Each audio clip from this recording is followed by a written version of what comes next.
Hi, everybody. Mary Davidson here, co host of the Better Events podcast. In today's episode, we are talking all about skills that every event planner or event producer needs. So, we're really going to dive into the strengths and even maybe some weaknesses and things to look out for to decide if the event industry is right for you and to help you identify some skills that you may already have. So, let's get into it. Welcome to the Better Events Podcast. Join two event strategists, Logan Clements and Mary Davidson, who believe we can all create, host, and attend better events. In this podcast, you will learn about event strategy and actions that you can use today as an event host, planner, or manager. Hear directly from the people who are creating innovative and inspiring events today and tomorrow, and grow your business along the way. Now, let's get started, and thanks for listening to the Better Events Podcast. Welcome back to the Better Events Podcast. I'm Logan Clements, one of your co-hosts, and I'm joined by fellow co-host Mary Davidson. And this week we're going to be talking about skills that every event planner and producer needs, which I'm very excited for this discussion, Mary. And I can't get away from not using excited when we start this podcast. Sorry, listeners, but it's true. I literally, every episode we've had, I've been super stoked. But to kick us off, I want to have a little conversation starter for you, Mary, because I had this question asked of me. So I'm curious what your answer is, and then I'll share mine for the listeners. But what percentage of your upcoming events are virtual, hybrid, or in person? That is a good question. I think all of them are in person except for two. So I got to figure out the number and figure out what the percentage is. But for the most part, a large percentage is in person, which is actually pretty interesting. That's not what I was expecting. What about you? Yeah, I'm kind of more of, I would say it's like I don't even say it's like 50-50 in person and then virtual / hybrid. I would say my in person plus hybrid is definitely a majority. So I'd say probably 65-70% of my events right now are hybrid or in person, and the other 30% are virtual. Again, Yeah. hybrid being such a broad term, that can mean, attendees are all in person, but I have speakers coming in virtually, or, I have everyone's in virtual, but we have some in-person attendees and virtual attendees. So yeah, since we've talked so much about virtual on this podcast, I feel like that ties into this week's episode that we're talking about skills, because virtual is, one of the skills that you should definitely have added to your toolkit if you listen to this podcast enough episodes. But Mary, you want to tell our listeners why we chose this topic? Definitely. So this is kind of a follow-up to episode number 10. If you go back and listen to that, that was all about what does an event producer or planner even do. So that's like a great episode to share with your friends and family if they wonder what you're up to every day. But so this is why we're talking about that, to kind of dive deeper into the skills that you need to produce and plan those events. And then also, as you're listening to this, you can kind of reflect and see what skills and traits we talk about resonate with you. And also, you might enjoy to being able to identify other traits that you were like, oh, maybe I don't have that, and I kind of want to expand on that skill. And so this is just a great conversation. It's a good brainstorm today, and we're going to talk all about the skills for event planners and event producers. So with that, we will just jump right in. So Logan, what would you say? Would you say that event planning isn't for everyone? Is that I mean, ideally it's for everyone, but no, yeah, in reality, we have jobs because event planning is not for everyone. Our entire industry, I feel like, for specifically being an event producer or an event planner, is because there are people who do not enjoy having to do the tasks and or enjoy having to have those skills that we're going to be talking about to be a planner or a producer. And I think I was excited to talk about this topic because I joked before we started recording. I think a lot of people picture of the event industry, it's so elegant and we get to do all these fancy things and be around these VIPs and all these fancy people, and a lot of what you end up doing, like spending a majority of your time doing, is not necessarily very glamorous. Or, I mean, I can still be fun, but it's just definitely not something that you would see, covered in the movies like The Wedding Planner, with J-Lo or something like that. And so that's why I wouldn't say it's for everyone, but there's definitely, when I look back at tendencies that I had and skills that I had before I got into events, that makes sense. Like, I can see now the connection for why it makes sense that I do love events, because there's certain things about event planning and production that I get so excited about that I know not everyone gets excited about, but that's like on a daily basis reminds me that I'm doing what I feel like I was meant to do. But how about you, Mary? Do you think it's for everybody? I mean, I agree with what you said. It's interesting because when I go to like the dentist, and they're like, "What do you do for work?" And I'm like, "I'm an event planner." And they're always like, "Oh," well, actually two responses. One is, "Oh, that's so fun. I love planning parties for my family." And I'm like, "Awesome. Yeah, it is super fun, blah, blah, blah." Or they're like, "Wow, I would not want to do that job." Like it's usually like one or the other, very 50-50. And they're like, "That sounds really stressful." And I'm like, "Yeah, it is. It is stressful." Um, but yeah, so it's interesting to hear what other people have to say about it. So no, I don't think it's for everyone, but I think that there is lots of room for people that feel like they have the skills and are interested in it. Absolutely. Um, yeah, and then I think like when we're talking about the skills, there's so many. I mean, there's so many different kinds that you need. If you just go Yeah. pull up a job description for events, like there's lots of different avenues that you can go, and there's so many different kinds of events. That's what we try to capture here on the podcast is the variety, and so those require different skills. But regardless, we're going to kind of dive into it a little deeper. Yeah. I mean, I think, if we were to build a job description, what skills would you list to be an event planner, event producer? I mean, right off the top of my head, project management, which I feel like is so broad, but you need to be organized and have the ability to like manage tasks. And this can be as bare minimum as like if you're in if you start out really entry level in events, you have to still manage the tasks that are given to you. But as you work your way up, you have to start managing the tasks for the whole project for multiple people, understanding, the blockages where certain people can't start their tasks till these people do their tasks, and just seeing kind of the organism that is events of how many things are created and rely on each other. That I think people who don't do events just think that, yeah, like you said, Mary, like, oh, you're a party planner. You just have to get some pretty decorations and send out some invites and boom, you have a party.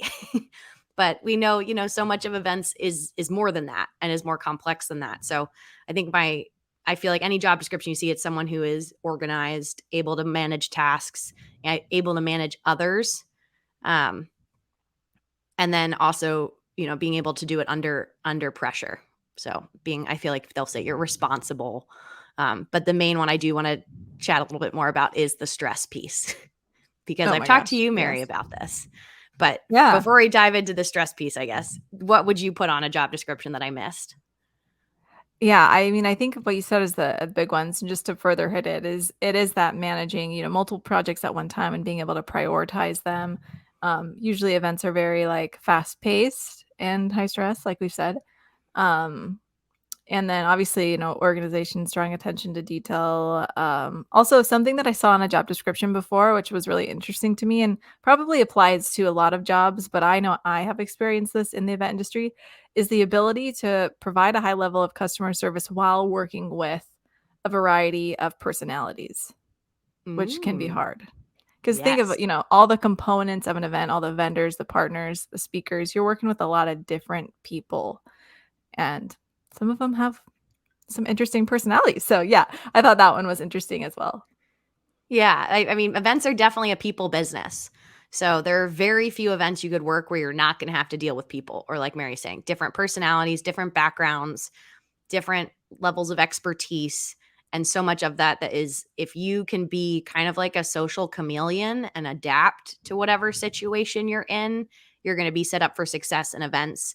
And I think also any of these things you're hearing, if you're someone who's thinking about events, we joke we want to get it, out of the glamorous side of event planning. But if any of these things are like, whoa, I don't do that, or whoa, that sounds really awful, I don't want to deter you from working in events, because there's definitely different roles you can do that can limit what you have to do in that respect. Some vendors, like event vendors, they don't really have to interact with people sometimes. They're just doing setup and breakdown. Or if you're more creative, they're, I think of like a cake decorator. I'm decorating my cake, I drop it off, I don't have to interact with any of the guests. Versus if you're a planner or a photographer, you're going to be way more guest facing and people facing and having to do some of that interactive bit. So this could help you also narrow down where you're interested in events. But to the stress piece, Mary, I wanted to talk about, because I feel like one of my tangible skills that I always look for in people, because I've learned the hard way, is something I call event chill. And Mhm. the concept, I haven't found a better word for it. Listeners, if you have one, send us an email or message us on, Instagram or Facebook or Twitter. But the concept of event chill is judging a person's ability to have the world, I always say, proverbially burning behind them or something crazy going on, and still being able to approach guests or approach people with a smile and letting, the key people know that there's a fire or something crazy going on, but not letting the people that don't need to know. Because there were a number of folks I've worked with, it's their first event, they're volunteering, even volunteers. I think event volunteers are a great example of folks that maybe haven't tried a lot of events before and are just trying it out or wanting to lend a hand. And while that's nice and helpful, if you're someone like that, who can't handle the stress of being at an event, because I feel like we're having a very meandering conversation about skills here, but one of the other things too is just the ability to like make a plan, but then also know that you're not going to have everything go according to plan, and you have to adjust in the moment. And so if you don't have event chill, you're going to see that panic on your face. People are going to be able to tell something's wrong, something's happening. Versus if you have event chill, you're kind of that calm. We've also used this on the podcast before. You're that swan or that duck floating across the river or the lake where everything is calm and smooth on the surface, but underneath you're vigorously paddling to keep things going. And that is like a weird intangible skill that I have discovered commonalities with other event planners and producers that I really love working with because they're very good at it. And I've noticed it as a gap for some either early folks to the industry or just some folks transitioning from something that maybe wasn't so people facing, and now they're in a people facing role and they have a really hard time adjusting and using that skill. Do you agree with that, Mary? Of course. We always agree, Logan. But yeah, no, we have episode 8 on the podcast of how to manage stress at events. So we talk a lot about that. So go back and listen to that episode. But it's so true. It's like, it's the first thing I think a lot of people think of when they think event planner, event producer. So it really is important. And it's interesting because like one of the things that I've had a couple clients say to me before, which has always thrown me off, is Mary, you're like the chillest event planner we've ever seen. And I'm like, thank you. Like, first, I mean, thank you. Yeah, because I didn't know that I was like exuding chill, but also, I have wondered over time, like, but is there like a certain level where chill is too chill? Like, like, because when there's an issue, someone wants to see that you care about it and that you're really doing something. And sometimes, like, if you're too chill, they might not think that you're taking it seriously. So I think that there's a balance there too. But yeah, definitely good to be able to manage stress. And I mean, we're humans. Stress is hard. It's not like Logan and I don't get stressed out. It's all about how we're dealing with it. And a lot of times that happens post-event or the pre-event process. Like the day of event is just going to be stressful. But one thing I do say is similar to what you're saying about the fire, Logan, is like literally like the only time I want to see anyone working that event run is if there is a literal fire. Like it bugs me so bad when someone's running to do something. I'm like, Yeah. Stop. People are going to think that something's wrong. Like you're attracting their attention immediately. Stop running. So I think that's kind of funny too. But.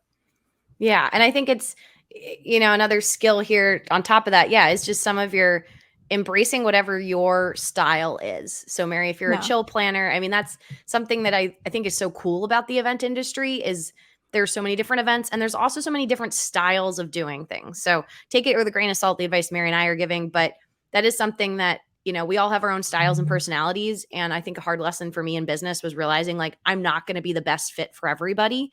And when I first started my business, I remember saying, I want to, I want everyone to want to hire me, which is a great aspirational goal. But personality wise, I have learned with some clients, I have to sometimes adjust my style because certain clients want something, to be more firm and direct. And others want you to take more of a step back and be more calm, or at least more laid back. And so having the ability to adjust that for yourself while also still like holding true to who you are. I have some planners that I've witnessed who are a little bit more direct and in people's faces, almost to the point of being kind of confrontational. And that is their planning method. And that's how they get things done. And this is how they do it. And that's fine. It's worked for them. They were successful in their own rights, but that's not my style. And I'm not going to be that person. So I think that's also just having that self-awareness of these scenarios that you work the best in. And like your planning style, because the more of that you can do in your planning process, especially like that we did about proposals, your sales process, kind of like dropping hints of how you work to make sure that your client is going to align with what you're looking for. Because I have experienced that I had one client that like really wanted us in the office all the time. And it ended up being a big time suck just to go to the office because the person who'd hired us was very little disorganized and felt felt comforted by visually seeing us. Again, this was pre-COVID. Now I feel like that is very rare that that's going to happen, but that was actually like a barrier to the planning process because their planning expectations and processes was like not how me and my colleague worked. And it ended up being, a big time suck just trying to work around those differences. Yeah, those are great points. And then as we've been talking, I've just been thinking, like, once you figure out like what kind of an event planner producer you are, like what your style is, um, just to kind of hit this nail on the head even more, if you don't have a skill that we've talked about or that might be something that's needed, you can hire that out too. Like, so there's room for that. And I think that's what I have people tell me, those are the best hires, are the ones that fulfill a skill that you don't have, because then you're bringing that to the team. And so like if you are working an event, like if you're a corporate planner employed full time for a company, and maybe you really like hate doing, like you're gonna have a video at the event and you really hate being the person who's helping the videographer storyboard and like shoot it out, like you don't like to be that representative for whatever reason, then hire somebody who does. Like, see if you have the budget to outsource that. um and I think there's a lot of power in that too. That makes me feel not so overwhelmed by the fact that I might not have all the skills, because I feel like sometimes as a business owner I have to have all of the skills, but the reality is that you're not going to be good at everything. And so figure out what you truly enjoy doing, and then what you are skilled at, really build on that and work that into your events, and then hire out the rest. That is an amazing point. Yeah, Mary. And I think that helps you as a professional. Also, what's resonating you with you that we're talking about also can kind of help you hone in on both your style and then also like what scope you like in terms of event planning and event production. Our big, that episode 10, I think we talk about how big of a gamut it can be of what we actually do. And like one of the roles I love is show calling. And we have a whole episode about show calling that we'll link to in the show notes. But to other people who work in events, they hate that part. Because again, yes, it's stressful. You're queuing in the moment. Like you have to make snap decisions about what's happening. And I have a lot of gigs that I've gotten hired as a show caller or a producer. And that, like you said, Mary, my clients have been like, we're so happy to have you. So I don't have to worry about it because you're worrying about it. They're delegating that stress of what happens on stage during the show to the show caller, to me. And that's just a weight off their shoulders.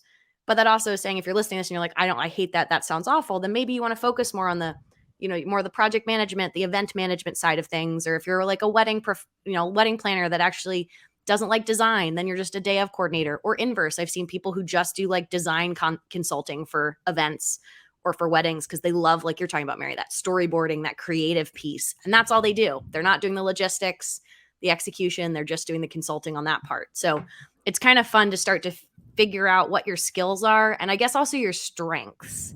Because I do want to touch on that. Yes. I feel like we have mentioned it on the podcast a little bit, but this realization of like, you can do everything, but also like what fulfills you, what brings you joy, what are your like superpowers, and leaning into those and starting to figure out as you go along in the industry, like doing less of what you don't like and delegate, like Mary said, or just honing your skills more in one area. For example, like I don't love sales, and I had a company once ask me to come in and help sell events for them. And that's something I had this realization of, like, I could do that and I would probably be good at it, but I also wouldn't be happy doing it. Similar to social media posting. I could probably social media post the crap out of your event if I wanted to, but it's not what fulfills me. It's not the fun part. I really like doing the show calling, being in the weeds on the event day, having to react in the moment. That's what makes me happy. I think that's a super great point, is the difference between skills and strengths. That's super interesting and hopefully motivating if you're listening to this, because it can be easy to get a skill or learn a skill, but then honing in on your strengths for sure, which makes me wonder, when we're talking about skills, can skills be learned? Like if somebody, like they're working an event and they're like, I'm not good at vendor management. I can't keep it organized. I don't remember who's who. And they show up and I don't really have what they need typically. Like, can they learn to do something like that? What do you think? Yeah. I mean, I think, well, there's another skill we haven't talked about. I think you have to have a willingness to learn in events, and especially as an event planner, event producer, because we get asked to do so many different things. You have to want to learn. And I get frustrated when I work with people who don't want to learn because, like we mentioned, virtual event, there's always something new coming. So I do think you can learn those, Mary. I think it's helpful to be upfront with that information if you're being asked to do a role that you're not used to, so that everyone going into it is like, okay, yeah, I'll train you on how to do this, and then we can, move forward from there. or accepting more of like, again, that's where I volunteered a lot when I first started events because I just wanted to learn. I wanted to be a sponge, and learn as much as I could about the different roles to see what I liked and what I didn't like. Um, but I also feel like I'm constantly learning. And that's why I love some shows. I have an event coming up where I'm going to be like a stage manager. And it's really fun because I'm not leading the whole thing. And I just get to, bring my expertise to my role, but also I can kind of sit back a little bit and just soak in how other people do things, how other people Yeah. write scripts. And so like I'm still learning, and I like to think that you can. It's just so funny with events. It's not really like you don't go to school for it. I know there's certifications out there, but like so much of it is on the job training. What do you think? Do you think you can learn these skills? And like, how would you suggest someone, think about that as they're looking ahead? I think just with life, like a lot of stuff can be learned. Like I think that that's no excuse. Like it's just an excuse, kind of. But that doesn't mean it'll be your strength. But yeah, I think you can learn more about how to do it. And I like what you said. Like I agree with you, Logan. Like I really enjoy having my own clients, but I really enjoy the mix of freelancing so that I can work bigger events and work roles that I never would have, or work with people I never would have to learn something new. And it truly is a wonderful way to learn. But in addition to that, like I I think the willingness to learn is, like Logan said, a really important skill because I wrote this down a couple times as I was thinking of notes for this episode, and so I want to word it carefully. Is like it's really hard to have like pie in the sky big ideas and then not be willing to execute or not know how to execute or at least lead the steps for that execution. Like I think there's space for idea people, and I think a lot of event planning and producing is perceived as like ideas. It's like that glitz and glam that you mentioned at the beginning, Logan. It's like, well, I have this idea for this amazing event, but it's like, yeah, but what's it actually going to take to pull that off? And can you do it? And if you can't, that's okay. That just means maybe you're more skilled and interested in being an event designer than like a planner. We love our event designer friends and they're needed because I don't like event design. So it's just like when we're talking about skills, I kind of imagine for event planning and producing, it's doing the work versus having the ideas. Though ideas are still important. Does that make sense? What I'm trying to say? Yes. Yeah, totally. I think yeah, the execution of things is really interesting. But also to your point, I'm like, yeah, we can really keep adding them. We'll have to make a list out of everything we've said in this episode, but because creativity would be another one that you can interpret like you need to be creative to be an event producer, event planner, but that's such a broad interpretation of the world. Creative doesn't have to, like Mary's mentioning, it could be as far as event design. It could also just be, hey, we're in person, the event's today. We forgot certain things we needed. How do we make it work with what we have? And it's like, okay, let's, break this table down and collapse everything into this and, change our line where people check in. It'll be over here because that wouldn't fit, having to think, which I guess goes into a little more of a problem solving, but it's Yeah, also problem solving. creativity and Yeah. knowing, what to do and how to adjust because yeah, it's one of my favorite things about events is I always say I wish events went 100% according to plan, but then I really don't wish that they 100% went according to plan because it'd be pretty boring if everything happened exactly the way you wanted to because while it is stressful, there is a little bit of joy in getting to use those skills of showing that event chill, that ability to adapt and like perform under pressure that comes, I feel like, from being an athlete. I always say that's how I apply my athletic background to what I do is like yeah, there's certain events like you get one shot at this and you got to make it, it doesn't have to be perfect, but like you want it to be pretty darn close to it. And you do rehearsals and practices essentially to make sure it's going to get there. But also, like, you can't make it be perfect. So you have to let some things go that happen and know that you reacted to the best possible way that you could. One of the things I tell clients right now is I only promise your event's going to happen. I never promise it's going to go perfect or anything, but I say, I hope you feel, you feel confident by working with me that you have the right people in the right roles who will be able to react to anything that happens. And that's kind of my mantra with clients. Again and again, I tell them that it's just, again, we have the right people in the right roles. And we've talked about backup plans, things that we've discussed on this podcast, which I guess lifelong learning, you can listen to our podcast. Well, Better Events Podcast is a great way to keep learning your event Yeah. skills. But having that confidence that, we will be able to react in the moment. Yeah, and I'm glad you just shouted out the podcast because I was like, okay, so what are some ideas we can give listeners to like, yeah, you want these skills, you've heard the skills, you're like, great, now how do I expand on them? Yeah, listen to the podcast. We have great guests on that kind of help with that. What else can people do? There's like LinkedIn Learning. Do you ever use that? Like if you're not good at like being professional, take a class on being professional with Yeah. LinkedIn Learning or like something like that, or like how to write a better email, like stuff like that. Google it, YouTube it. There's, oh my gosh, YouTube it. If you want to learn more about Zoom, go to Logan's YouTube and learn more about how to produce events in Zoom. That's a skill, Yep. right? Or if you want to learn more about being professional in etiquette, our friend of the pod, Laura Yerba Lloyd, she talks all about etiquette. And so like learn from her if you want to be more poised. So I don't, there's just, what other resources are there, Logan? Yeah, there's the ELE, the Event Leadership Institute. I think it's associated with MPI is great if you're looking for like formal certificate trainings. They have good sources. I mean, Mary, thanks for the YouTube shout out, but a lot of platforms too for the virtual side of things. They offer free trainings and demos and things that you can Workshops. use to like, yeah, Yeah. educate yourself on some of this stuff. And then a lot of it you just learn by doing. But I think one of the like my challenge to you as a listener would be, a takeaway from this is either to help you learn gaps that maybe you have, or if you feel like you've been working a lot of events that maybe just aren't clicking for you and they're not as fun as you thought they were, or, just something feels off. A helpful exercise that I did at my solo retreat at the end of last year was I just made a list of things that I liked or things that I like and I want more of, and things I want less of or didn't enjoy. And I just kind of like listed them out. And this is like very general. I mean, you can specifically do this with skills. Like if you think about in the event planning process, here's a list of all the things I love doing. Maybe here's the things I'm neutral about, and here's about the things I don't like. And that can help you kind of craft what events you're going after, what roles you say yes to, or if you work for a company, what kind of role you're trying to build yourself into. And you can talk to your manager to be like, how do I do more of this? This is what I really like.